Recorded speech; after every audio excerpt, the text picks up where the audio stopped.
Esto es Fluent Spanish Express, el podcast para aprender todo el español que no te enseñan los libros. ¡Comenzamos! Muy buenos días, bienvenidas a Fluent Spanish Express Podcast todos los días, de lunes a viernes, contenidos con consejos, con recursos y recomendaciones, como siempre digo, para llevar vuestro español al siguiente nivel. Hoy es miércoles 1 de marzo de 2023, episodio número 339 de Fluent Spanish Express Podcast. Comenzamos este mes de marzo, un mes, pues caracterizado por la celebración del Día del Padre. El día 19 de marzo, domingo, es el Día del Padre, un día muy importante aquí en España. Ya he hablado en el podcast el año pasado sobre este tema, supongo que este año volveré a hablar sobre ello, y además también el mes de marzo es el mes de preparación o de preámbulo del mes de abril, que es el mes de la celebración de la Semana Santa. Ya sabéis, aquí en España muy interesante todo este periodo de la Semana Santa, con un montón de celebraciones y de curiosidades de las que por supuesto en el podcast hablaré. Así que voy a intentar durante este mes de marzo ir trayéndose algunas de las cosas que están ocurriendo aquí en España, algunas de las curiosidades de cómo vivimos los españoles, y como siempre lo haré aquí en el podcast todos los días de lunes a viernes. Dicho esto, me presento como siempre. Mi nombre es Diego Villanueva, profesor de español y creador de esto que estáis escuchando, de Fluent Spanish Express. En www.fluentespanish.express tenéis acceso a todos los episodios del podcast, a todas las transcripciones del podcast también totalmente gratuitas, sin registraros ni nada. Simplemente buscáis el episodio y ahí tenéis todos los textos con los audios para que podáis practicar y podáis ver si realmente habéis entendido todo lo que digo en el podcast. Ya sabéis que hablo rápido, hablo como hablamos los nativos y es una manera también de que comprobéis si estáis mejorando vuestra comprensión auditiva o no. Así que os animo a que utilicéis todas estas transcripciones. Además también, si queréis llevar vuestro español al siguiente nivel, no solo con este podcast, sino también con la newsletter, todos los días, también de lunes a viernes, comparto un email con todas las personas que están suscritas, que ya son más de 300, casi 400, y que reciben algún texto, alguna idea, algunos contenidos, recursos, recomendaciones que complementan un poquito lo que hago aquí en este podcast. No es exactamente lo que comparto aquí en el podcast, así que más cosas, más recursos para practicar. En www.fluentespanish.express os animo a que paréis ahora el podcast, stop, y que vayáis a suscribiros y luego volváis a seguir escuchando este podcast. Así que, venga, vamos a suscribirnos todos. Dicho esto, el episodio de hoy titulado ¿Cómo mejorar nuestro vocabulario en temas específicos? O cómo mejorar nuestro vocabulario escribiendo. Voy a daros algunas ideas. La verdad es que he recibido una pregunta de un estudiante que quería presentarse o que quiere presentarse al examen del EB2 y que quería mejorar su vocabulario en temas específicos. Y es que ya sabéis que en el examen del EB2, una de las cuestiones que se tienen en cuenta a la hora de preparar textos o de generar textos es el tema de si nuestro vocabulario en estos temas específicos que nos planteen, como por ejemplo puede ser, el reciclaje, el medio ambiente, la política, la economía, todo este tipo de cosas, si somos capaces de utilizar unas expresiones o un vocabulario del nivel en el que estamos preparando, en este caso el B2, que es un intermedio alto, que el paso previo al nivel C1 en el que la exigencia es todavía mucho mayor. Dicho esto, voy a daros algunos consejos en general para mejorar vuestro vocabulario en temas específicos. Es decir, no solamente el vocabulario que podemos utilizar cuando estamos hablando de temas, vamos a decir así, como mundanos, es decir, de cómo estás, de cómo te va la vida, de todas estas cosas que podemos hablar tranquilamente y que al final, el vocabulario que utilizamos siempre, básicamente, puede ser el mismo.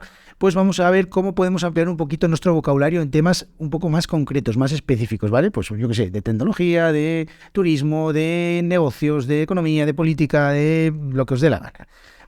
El caso es que el primer consejo o la primera idea es muy obvia y la verdad es que podéis pensar que es una cosa de perogrullo, pero en realidad es lo que es. Si queremos escribir, mejorar nuestra escritura hablando en español, tenemos que escribir, tenemos que dedicarle horas y horas a escribir. Yo escribo la newsletter todos los días, de lunes a viernes, escribo un montón de textos para muchos más proyectos que tengo, y esto, podéis decir, ¿cómo eres capaz de escribir tantas cosas? Al final es una cuestión también de entrenamiento. Yo llevo tanto tiempo escribiendo durante todos los días que al final muchas de las cosas que escribo me salen automáticamente, casi sin pensar, diría. Y para mí es muy fácil ir generando nuevas ideas, ir generando nuevos textos, así que al final, cuanto más escribamos, más vamos a mejorar. Podemos pensar diferentes temas sobre los que vamos a escribir.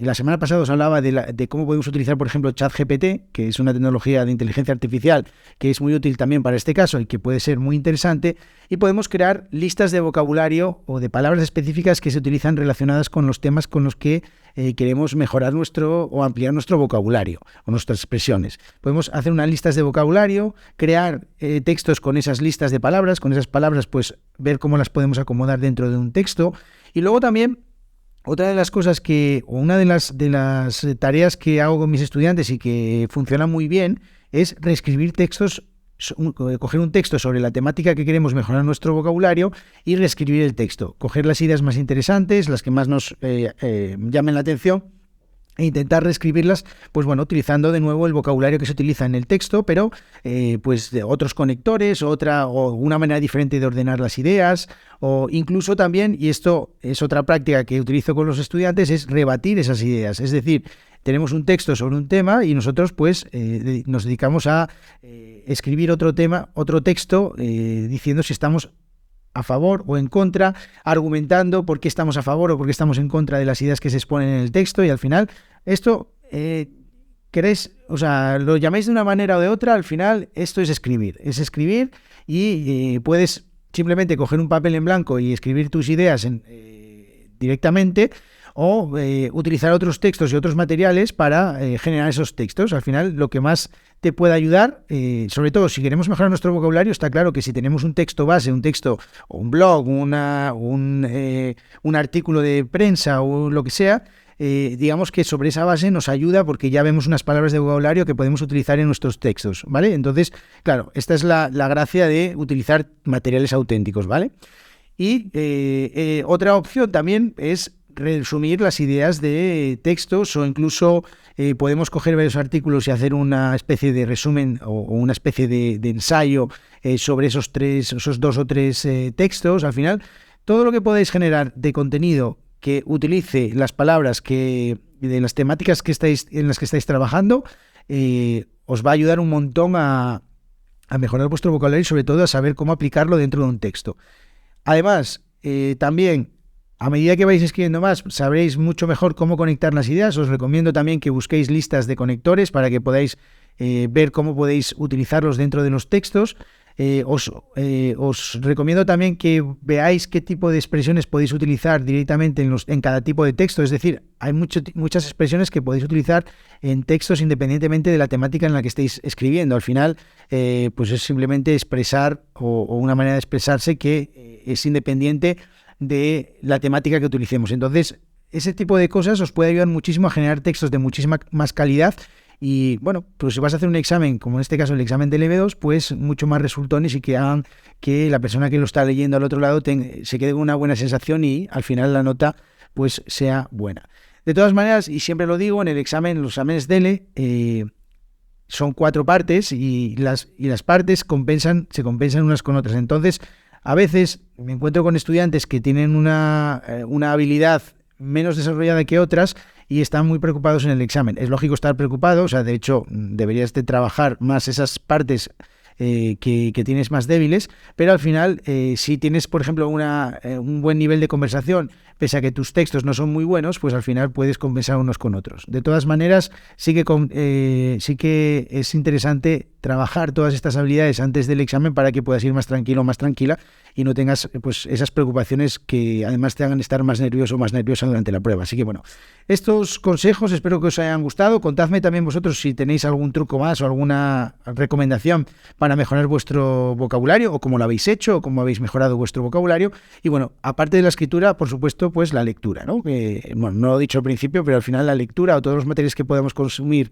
relacionados con esa temática, pues son muy importantes para mejorar nuestro alcance y nuestro vocabulario. Así que nada, espero que os haya gustado este episodio. Nos vemos en el episodio de mañana jueves. Que tengáis muy buen día. Adiós.